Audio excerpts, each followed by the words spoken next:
Georgia is worst in the nation for electric vehicle owners. In addition to the traditional $20 vehicle registration fee, the backward state of Georgia charges electric vehicle owners a whopping $212.78.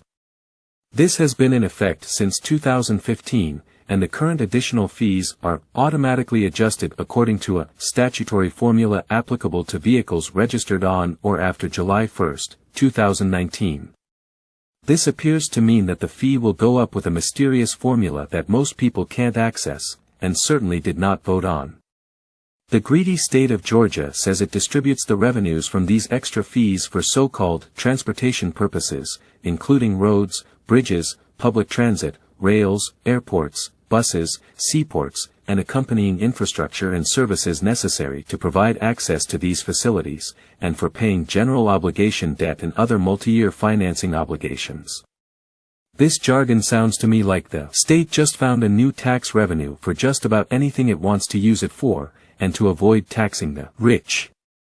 This extra fee is the absolute highest in the nation, as of this writing, and it clearly targets the poor and middle classes for abuse or exclusion.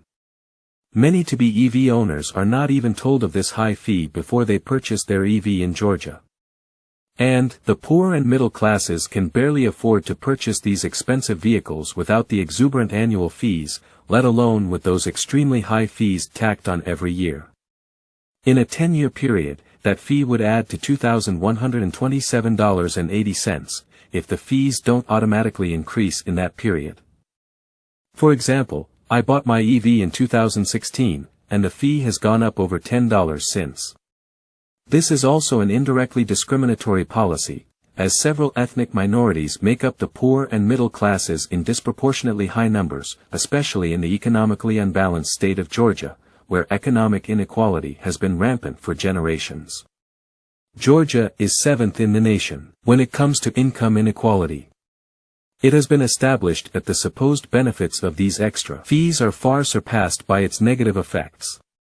It disincentivizes purchases of EVs, in the state, by rich and poor, and targets a majority of the population of the state by putting a financial strain on those that can afford it the least.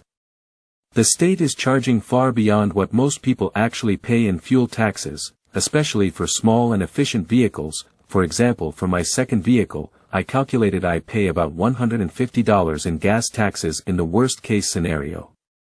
And that is because Georgia has an above U.S. average fuel tax of 31 cents per gallon. This extra fee is just another way for the state to transfer money to its coffers in an attempt to continue to attract commercial interests through corporate tax incentives. In other words, the state is looking for ways to not tax the rich, and they've found one. This one is to be added to the list of taxing the poor, like the state lottery, alcohol, and cigarette sales. And, with only less than 3% EV ownership in the state, this tax is just a drop in the bucket. Obviously, policymakers in Georgia don't care about the poor and middle classes, and only pander to the worst tendencies of Georgia's poor, when they need their vote. Clearly, only helps the rich, as $212 is only pocket change for them. It keeps the corporate taxes low, and this keeps fancy and expensive EVs in their garages, not in the yards of the poor. So, the rich and the powerful in Georgia seem united against the poor, the middle class, and the environment.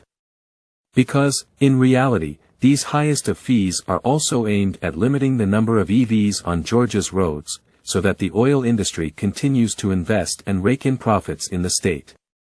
I believe Georgia is backward because it wants to slow down the progress and innovation that can rescue the environment by reducing pollution, and Georgia is hostile toward the poor because it quickly clings to policies that puts EVs technologies largely out of reach from the many working and poor in the state. For example, Georgia stopped its tax credit incentive for new electric vehicles purchases in 2015. Of course, these frivolous extra fees will not discourage all people from purchasing EVs. Some will sacrifice much to help the environment and try to save a few bucks in the process. But, even those diehards can get tired of paying over $200 extra every year on their birthday, when their electric vehicle registration comes around. You cannot help to feel that you are being penalized for trying to do the right thing. The scientific consensus tells us that we must curtail CO2 emissions by half of our current use by the year 2030 to mitigate the worst effects of climate change. But it seems backward. Georgia is anti-science and anti-progress, and its leaders boast they want to take it in the opposite direction. If it was up to Georgia's leaders, we'd still be cleaning horse manure from the roads. So, let's take charge and tell Georgia to wake up and stop EV registration extra fees.